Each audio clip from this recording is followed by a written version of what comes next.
Sungguh Tuhan, kami tidak tahu apa yang akan terjadi esok hari. Bahkan sedetik ke depan, kami pun juga tidak tahu. Kami bisa merencanakan banyak hal. Kami bisa mempersiapkan segala sesuatu untuk kehidupan kami. Namun sungguh Tuhan, kami tidak menguasai akan hari esok kami. Namun sebagai orang-orang percaya, kami bersyukur kami memiliki Allah yang berkuasa atas kehidupan kami. Dan hari ini Tuhan, melalui bimbingan firman-Mu, kami rindu bagaimana kami menjadi orang-orang yang hidup di dalam iman kami kepada Engkau. Karena kami tahu, sekalipun kami tidak memahami apa yang terjadi esok hari, kami tahu ada Allah yang bersama dengan kami. Karena itu Tuhan, kami mengundang Roh Kudus hadir di tengah-tengah kami. Roh Kudus berbicara di dalam hati kami. Lembutkan hati kami Tuhan, supaya firman-Mu mengubahkan kehidupan kami, menguatkan kami, menolong kami di dalam segala pergumulan hidup kami. Dalam Kristus Yesus, kami bersyukur dan kami berdoa. Amin. Shalom, Bapak Ibu sekalian. Senang sekali bisa menyapa Bapak Ibu sekalian dari atas mimbar ini. Dan saya senang sekali setiap minggu saya mendapatkan kesempatan menyambut Bapak Ibu di depan ya, di depan lift belakangan ini. Dan saya boleh melihat ada wajah-wajah lama yang baru kelihatan. Ya. Terkadang kalau saya berjumpa dengan jemaat entah di satu tempat begitu ya, saya bertanya, sudah kebaktian onsite belum? Ya, kalau belum ayo datang. Ya, banyak yang bilang, iya kan dulu ada daftar-daftar, sekarang sudah nggak daftar. Ya, kita bisa bersama-sama berbakti kepada Tuhan. Izinkan saya juga menyapa Bapak Ibu sekalian yang mengikuti ibadah ini secara online. Saya lihat di sini ada 135 orang. Shalom. Nggak bisa jawab ya. Tadi yang di sini bisa jawab. Bapak Ibu sekalian, dalam beberapa waktu yang lalu saya membaca sebuah buku. Buku ini nggak kelihatan di layar ya. Oh, kelihatan nggak? Kelihatan mungkin ya. Ada delay di sini. Yo, kelihatan ya. Buku ini berjudul Gereja Analog atau Analog Church. Ada bagian yang membahas tentang ibadah. Penulis daripada buku ini menjelaskan bahwa ibadah sesungguhnya adalah sebuah partisipasi. Ada sebuah iklan lama, kalau nggak ada lu nggak rame. Ya. Kalau nggak ada Bapak Ibu hadir di tempat ini, ya, ibadah itu belum lengkap. Ya. Karena itu saya mengundang jemaat sekalian yang masih mengikuti ibadah ini secara online. Ya.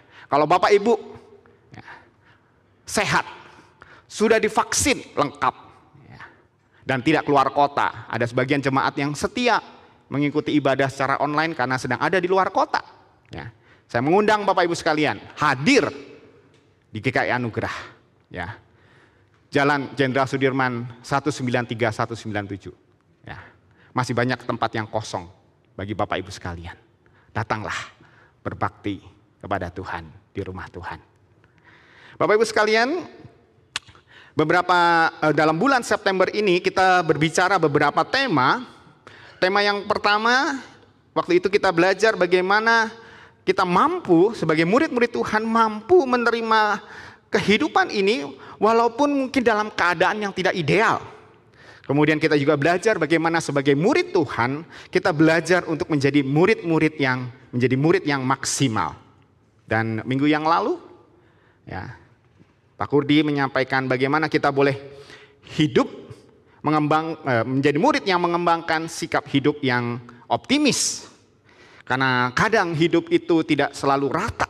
Ya, hidup itu berliku-liku. Dan hari ini kita akan belajar tentang bagaimana sebagai murid-murid Kristus kita memiliki iman yang all out. Bukan iman yang setengah-setengah, tetapi iman yang sepenuhnya, ya, seluruhnya kepada Tuhan. Dan hari ini kita mau belajar dari kitab Daniel pasal yang ketiga. Ya. Mari Bapak Ibu silakan membuka Alkitab Bapak Ibu sekalian. Ya. Holy iPhone, ya, Holy Samsung dan yang lainnya. Ya, ada beberapa yang juga masih membawa Alkitab dalam bentuk buku ya. Daniel pasal 3, dan tolong tidak ditutup ya karena kita nanti akan melihat bagian-bagian ini. Agak panjang bagian Daniel pasal 3, maka saya akan membacakan kepada kita ayatnya yang ke-16 ya, sampai ayatnya yang ke-18. Firman Tuhan mengatakan demikian. Lalu Sadrak, Mesak, dan Abednego menjawab Raja Nebukadnezar, "Tidak ada gunanya kami memberi jawaban kepada tuanku dalam hal ini. Jika Allah kami yang kami puja sanggup melepaskan kami, maka ia akan melepaskan kami dari perapian yang menyala-nyala itu, dari tanganmu dan dari tanganmu ya Raja.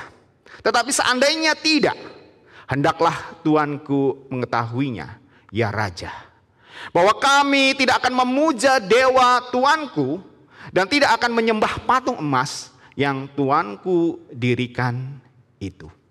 Demikianlah firman Tuhan. Berbahagialah setiap kita yang merenungkan akan firman-Nya, terlebih lagi yang melakukannya di dalam kehidupan sehari-hari. Bapak Ibu sekalian, pada tahun 2016 ada sebuah film yang dirilis atau diproduksi berjudul Silent. Film ini adalah sebuah film fiksi dengan latar belakang sejarah yang diangkat dari novel dengan judul yang sama. Film ini mengambil latar belakang dari Jepang ya, kerajaan Jepang, kekaisaran Jepang di abad ke-17. Bercerita tentang seorang imam Katolik ya, yang ditugaskan untuk mencari teman dan gurunya yang ketika itu dianggap hilang dalam tugas pelayanan pengabaran Injil. Bapak Ibu sekalian, sekalipun cerita tentang para imam ini adalah cerita fiksi, namun ya, sejarah mencatat memang pada abad ke-17 orang-orang Kristen di Jepang itu mengalami tekanan. Pemerintah Jepang pada waktu itu, penguasa-penguasa Jepang waktu itu dikuasai oleh tuan-tuan tanah begitu ya, para samurai, mencoba menggoyahkan iman daripada orang-orang percaya dengan menganiaya mereka. Dan salah satu penganiayaan yang kita bisa lihat di sini adalah mereka disalibkan di tepi pantai. Dan kemudian Bapak Ibu sekalian, ketika air mulai pasang, orang-orang ini boleh merasakan bagaimana orang-orang Kristen ini boleh merasakan deburan ombak yang begitu kencang. Dan akhirnya mereka pun mati tenggelam. Bapak Ibu sekalian, orang-orang Kristen di Jepang pada abad ke-17, mereka mengalami begitu besarnya penganiayaan, bahkan nyawa mereka terancam. Namun demikian mereka tetap mempertahankan iman mereka. Sekalipun nyawa mereka terancam, iman mereka tidak sedikit pun goyah. Bahkan mereka rela mati, rela menjadi martir demi iman yang mereka pertahankan. Kisah serupa juga kita bisa lihat dari ketiga rekan daripada Daniel, Sadrak, Mesak, dan Abednego yang kita baca ceritanya di pasal yang ketiga. Kisah ini diawali di ayat pertama, di mana Raja Nebukadnezar, di sini tertulis, membuat sebuah patung emas yang tingginya 60 hasta dan lebarnya 6 hasta yang didirikan di daratan Dura di wilayah Babel. Raja Nebukadnezar mungkin terinspirasi dari mimpinya yang dia melihat patung yang kepalanya dari emas dan yang melambangkan akan kerajaannya. Dia pun berpikir untuk mendirikan sebuah patung dari emas. Ada yang mengatakan mungkin semacam menara ya, karena tingginya kurang lebih 30 meter dan lebarnya 3 meter. Saya baca-baca referensi gedung 30 meter itu mana ya? Di Bandung saya nggak dapat. Saya dapat satu, nanti Bapak Ibu bisa Google sendiri ya, karena kita kan zaman bisa cari sendiri ya. Di Tuban pernah dibangun sebuah patung ya, Dewa Kwan Kung, Dewa Perang yang tingginya juga 30 meter, tetapi di tahun 2000 kemarin sempat roboh. Sekarang tinggal kerangkanya. Kalau mau lihat perbandingan orang dengan tingginya kurang lebih demikian. Ya.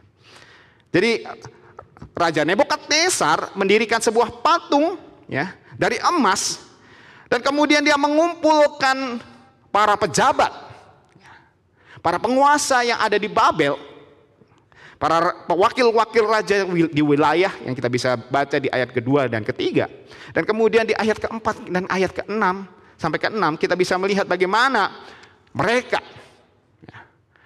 para penguasa, wakil-wakil raja yang dikumpulkan itu di dalam penabisan daripada patung itu. Ketika mereka mendengarkan musik yang dimainkan, mereka harus menyembah kepada patung itu. Namun demikian Bapak Ibu sekalian, ketika musik dimainkan dan kemudian orang-orang menyembah, setelah itu lewat di ayat ke-8 kita bisa membaca bagaimana orang-orang Kasdim datang menghadap raja. Dan mereka melaporkan, di antara orang-orang yang tunduk, ada 3 orang yang tetap berdiri. Ketiga orang itu adalah Sadrak, Mesak, dan Abednego. Maka raja pun memanggil mereka. Ya. Dan kita bisa melihat bagaimana raja menginterogasi mereka, menanyakan kepada mereka. Ya. Raja berkata kepada mereka, apakah benar hai Sadrak, Mesak, dan Abednego, bahwa kamu tidak memuja dewaku dan tidak menyembah patung emas yang kudirikan itu? Coba jika kamu bersedia, demi kamu mendengar bunyi sangkakala, seruling kecapi, rebab gambus dan serdam, dan berbagai jenis bunyi-bunyian, sujudlah menyembah patung yang kubuat itu. Tetapi jika kamu tidak menyembah, kamu akan dicampakkan seketika itu juga ke dalam perapian yang menyala-nyala. Dan dewa manakah yang dapat melepaskan kamu dari tanganku? Sekali lagi, Raja Nebukadnezar menegaskan apa yang menjadi perintahnya dan konsekuensi apa yang akan dihadapi oleh Sadrak, Mesak, dan Abednego jika mereka tidak menyembah patung emas yang didirikan oleh sang raja. Bahkan di ayatnya yang ke-15, Raja Nebukadnezar pun memberikan kesempatan sekali lagi. Ketika musik dimainkan, maukah engkau menyembah? Namun demikian kita bisa melihat bagaimana respon daripada ketiga orang ini. Sekalipun nyawa mereka terancam, mereka menunjukkan iman mereka yang sepenuhnya. Menunjukkan iman mereka yang all out. Yang bukan setengah-setengah. Dan dari apa yang menjadi respon mereka? Dari peristiwa yang kita baca ini, kita mau belajar bagaimana sesungguhnya iman yang all out. Iman yang tidak setengah-setengah. Iman yang all out, iman yang tidak setengah-setengah adalah iman yang mengikuti kehendak Allah, bukan menuruti akan keinginan pribadi. Bapak Ibu sekalian, sesungguhnya Sadrak, Mesak, dan Abednego bisa saja mengikuti apa yang diinginkan oleh sang raja. Bisa saja mereka menyembah patung itu. Namun demikian bukan itu yang menjadi pilihan mereka. Mereka tidak menyembah patung itu. Sekalipun jabatan mereka, kenyamanan yang mereka miliki selama ini mungkin tidak dapat mereka nikmati lagi. Bahkan nyawa mereka pun terancam. Namun demikian Bapak Ibu sekalian, kita bisa melihat bagaimana dengan luar biasa mereka menjawab kepada sang Raja Nebukadnezar. Inilah jawab mereka. Jika Allah kami yang kami puja sanggup melepaskan kami, maka Ia akan melepaskan kami dari perapian yang menyala-nyala dan dari tanganmu, ya Raja. Tetapi seandainya tidak, hendaklah tuanku mengetahui ya Raja, bahwa kami tidak akan memuja dewa tuanku dan tidak akan menyembah patung emas yang tuanku dirikan itu. Bapak Ibu sekalian, tentunya ya, Sadrak dan Mesak serta Abednego ingin memiliki kehidupan yang nyaman sebagai seorang pejabat raja.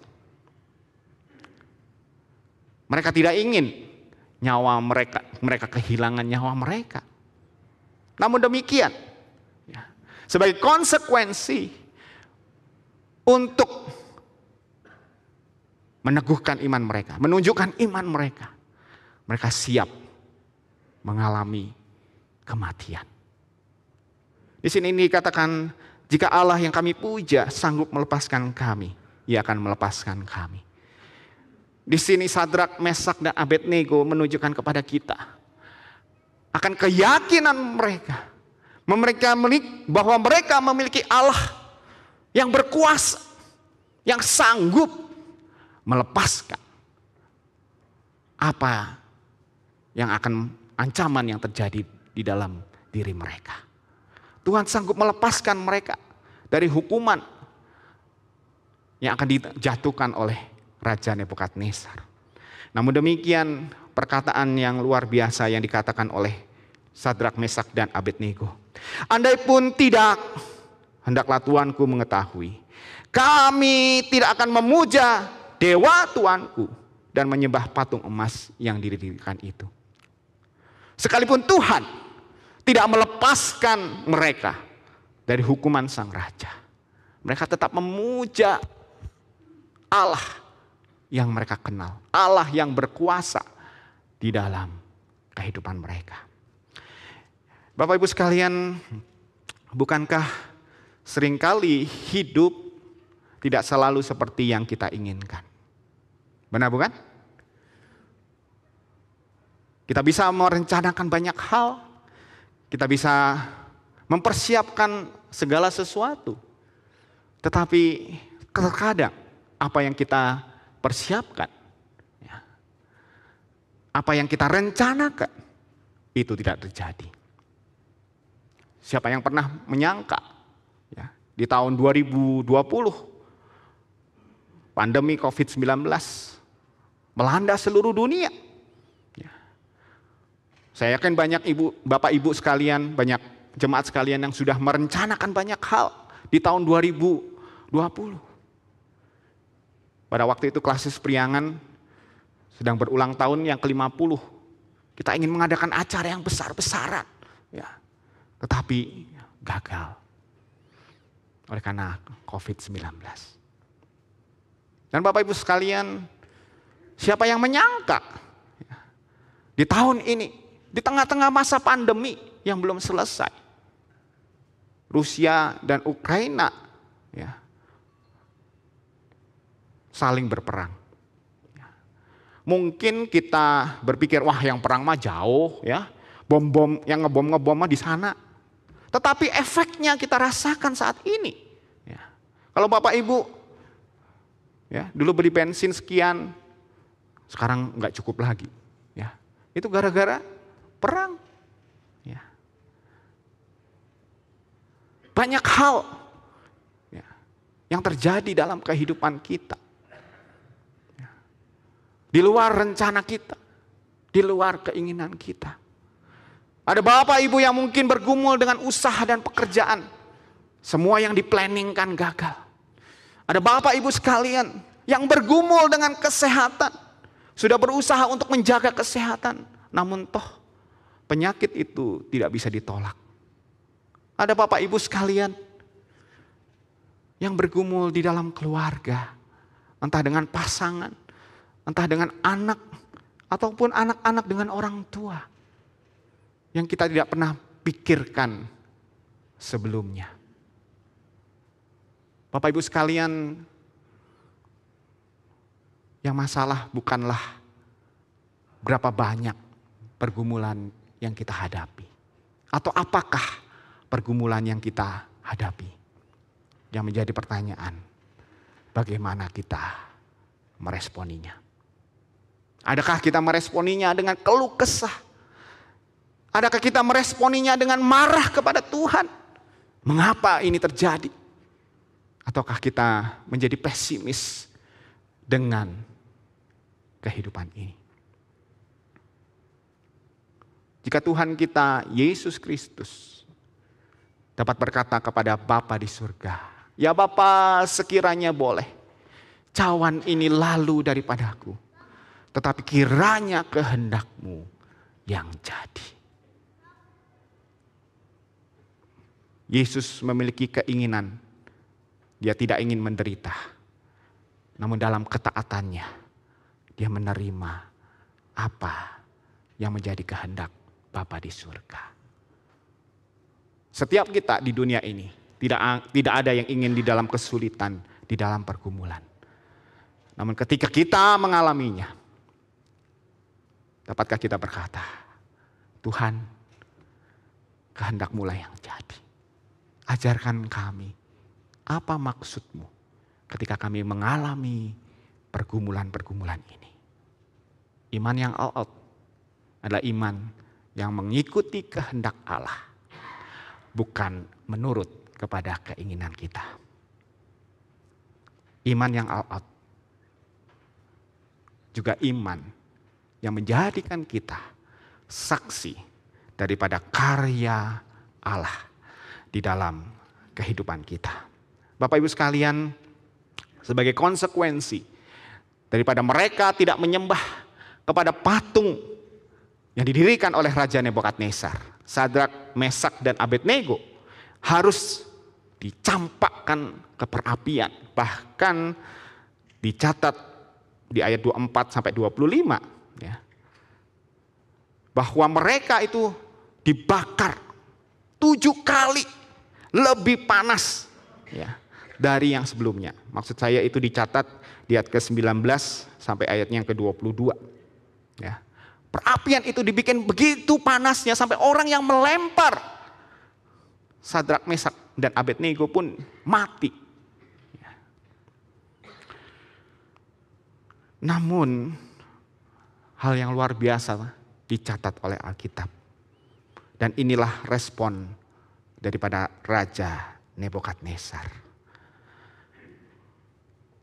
Ayat 24-25 mengatakan, "Kemudian terkejutlah Raja Nebukadnezar, lalu bangun dengan segera berkata kepada para menterinya, 'Bukankah 3 orang yang kita campakkan dan terikat di dalam api?' Jawab mereka, 'Benar Raja.' Katanya, 'Tetapi ada 4 orang kulihat berjalan-jalan bebas di tengah-tengah api itu.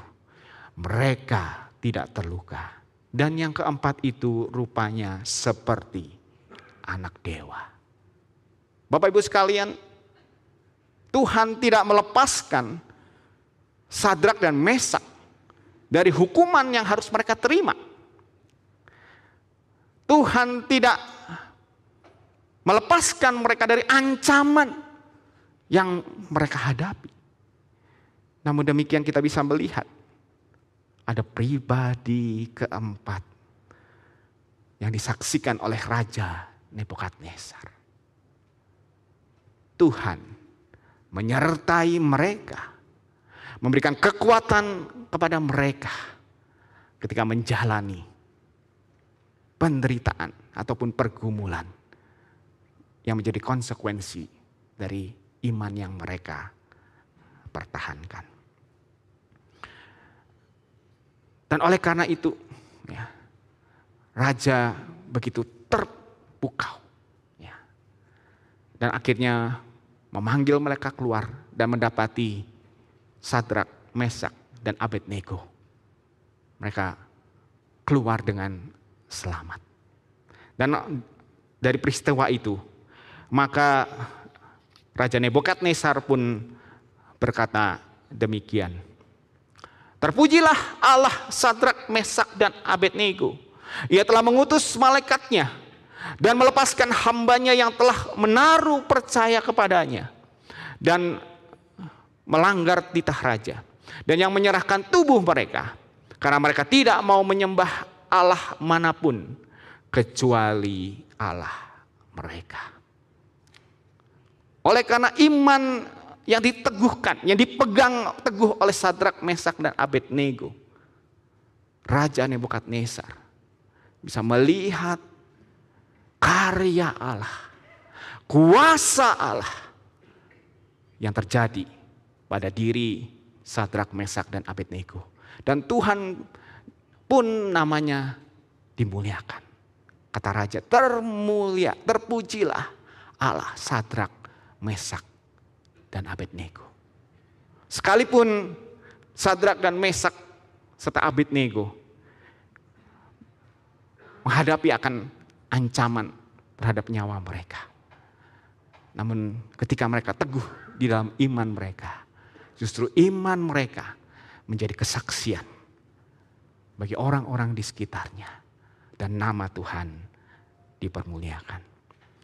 Bapak Ibu sekalian, sesungguhnya kehidupan kita adalah sarana yang Tuhan pakai untuk menyatakan karyanya di dalam kehidupan ini. Segala pergumulan, kesulitan yang engkau hadapi, sesungguhnya ada Tuhan bersama dengan engkau, menyertai engkau, menolong engkau. Melalui komunitas yang ada di gereja, yang mendoakan kalian, sesungguhnya Tuhan beserta dengan kita. Yang menjadi pertanyaan adalah, adakah kita mau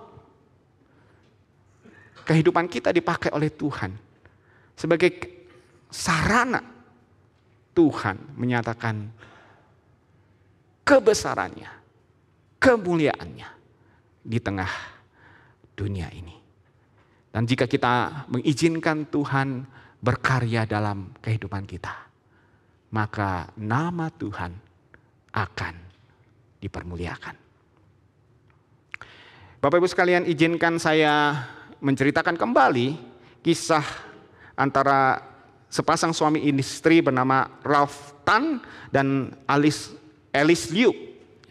Beberapa waktu yang lalu saya sempat menceritakan kisah ini, tetapi saya mengambil sisi pada waktu itu adalah dari sisi sang istri Alice Liu. Izinkan saya bercerita saat ini, mengkisahkan kisah ini dari sisi Ralph Tan, sang suami. Bapak Ibu sekalian, saya ulangi sekali lagi kisah ini. Ralph Tan adalah seorang aktor Kristen dari Singapura, ya, dari Singapura. Sedangkan Alice Liu adalah seorang gadis Hong Kong yang begitu mengasihi Tuhan. Setelah mereka berkenalan, ya, dan kemudian akhirnya mereka saling mendoakan, ya, mereka pun bersepakat untuk menikah pada tanggal 28 Agustus 1993. Dalam persiapan pernikahan mereka bersepakat, mereka ingin agar pernikahan mereka menjadi pernikahan yang mempermuliakan nama Tuhan. Nah, oleh karena itu, ya, kebaktian pemberkatan nikah itu dirancang begitu rupa, ya, sehingga puji-pujian dinaikkan dan nama Tuhan dipermuliakan. Namun setelah pesta pernikahan, Ralph mengeluh kepada Alice bahwa dia merasa begitu lelah. Mereka berpikir mungkin karena pernikahan dua negara begitu ya. Waktu itu mereka melakukannya di Hong Kong begitu. Sehingga Ralph begitu kelelahan karena persiapan pernikahan mereka. Namun Ternyata ketika mereka memeriksakan diri ke dokter, didapati bahwa Ralph mengidap kanker. Dia mengidap kanker pada saluran hidungnya. Dan oleh karena itu dia harus menjalani pengobatan yang begitu panjang dan menyakitkan. Dia harus diradiasi sampai 37 kali. Dan Bapak Ibu sekalian, Ralph yang begitu tampan, ya, maklum aktor, ya. Ketika itu kita bisa melihat bagaimana wajahnya berubah. Kondisi wajahnya memburuk. Ada benjolan yang muncul di wajahnya. Ralph tidak setampan yang dulu lagi. Namun demikian di tengah-tengah penderitaan, di tengah-tengah rasa sakit yang dia rasakan, ternyata Ralph tetap memuji Allah. Dia memuji Tuhan sebisa yang dia lakukan. Bahkan di tengah-tengah rasa sakitnya, dia juga memberikan kesaksian. Walaupun Bapak Ibu sekalian sesungguhnya bagi Ralph ketika dia makan, minum, bahkan berbicara, itu seperti seolah-olah sedang menelan serpihan kaca. Begitu menyakitkan. Dengan suara yang parau, dia tetap berusaha menyaksikan Tuhan baik, Tuhan itu mulia. Namun kondisi Ralph tidak membaik. Pastinya dia berdoa Tuhan memberikan kesembuhan kepadanya. Dan dia pun semakin lemah. Dalam kondisi ini, Alice sang istri tetap setia mendampinginya. Dan Ralph pun tetap mempertahankan imannya kepada Tuhan. Sampai akhirnya Ralph meninggal di usianya yang ke-33 tahun. Kurang dari setahun mereka menikah. Jika Bapak Ibu ingin menyaksikan lebih lanjut, video ini ada di YouTube ya, Love Never Fail, Ralph dan Alice Liu. Bapak Ibu sekalian, sesungguhnya Ralph bisa saja marah kepada Tuhan. Aku ingin membuat sebuah keluarga yang memuliakan Engkau. Aku sudah taat kepada Engkau, tetapi mengapa Engkau memberikan sakit yang begitu menyiksa? Bisa saja ketika kondisinya makin memburuk, Allah berkata, aku tidak kenal lagi dengan Allah. Namun bukan itu yang dia pilih. Sekalipun Tuhan tidak memberikan kesembuhan baginya, dia tetap memuji Allah. Dia tetap mempermuliakan Allah, bahkan memberikan kesaksian bahwa Allah itu baik. Dan oleh karena mempertahankan imannya, baik sebelum, selama dan sesudah dia, dan kemudian akhirnya dia meninggal, Ralph mempertahankan imannya di dalam Kristus. Dan oleh karena itu, dia menjadi kesaksian bagi orang-orang banyak. Kehidupannya menjadi inspirasi bagi banyak orang. Keluarga, orang tua, saudara-saudara Ralph yang dulunya adalah orang Kristen biasa-biasa. Oleh karena peristiwa ini menjadi orang-orang Kristen yang begitu radikal, begitu taat kepada Tuhan. Oleh karena kesaksian daripada Ralph. Ralph telah menjadi murid yang all out. Imannya tidak setengah-setengah. Bagaimanakah dengan kita, Bapak Ibu sekalian? Petrus menuliskan di dalam 1 Petrus pasal 1 ayat 6 dan 7. Di sini dikatakan, bergembiralah akan hal ini, sekalipun kamu seketika harus berduka cita oleh berbagai pencobaan. Maksud semua itu adalah untuk membuktikan kemurnian imanmu yang jauh lebih tinggi nilainya dari emas yang fana.